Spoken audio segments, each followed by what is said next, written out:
Welcome to the Rim Break Rodeo. We hope this video helps. In this video, I will show you how to draw a Mitsubishi Montero Sport using an easy method. First, let's establish the fundamental structure. Start by lightly sketching a rectangular box for the main body and a smaller one for the cabin.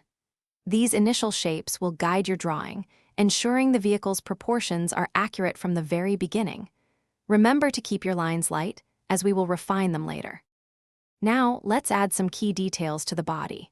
Focus on the front, sketching the iconic Mitsubishi grille and the sharp headlight designs. Then, move to the sides, refining the door lines and adding the subtle curves of the side panels. Pay close attention to the wheels, drawing them as perfect circles initially, then adding the tire thickness and rim details will make a big difference in realism. Moving to the rear, carefully sketch the bumper and the unique taillight design of the Montero Sport.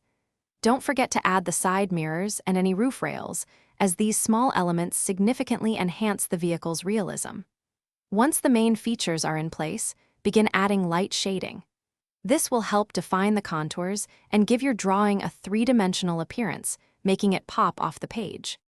For the final touches, carefully erase all your initial construction lines, leaving only the refined drawing. Then, go over the essential outlines with a darker pencil or pen to make them stand out crisply. Consider adding a few more details like window reflections or subtle textures to the tires. Your Mitsubishi Montero Sport drawing is now complete. Remember to check the description below for a link to the new Kindle Paperwhite and other great deals. Thanks for watching. Consider subscribing if we helped you.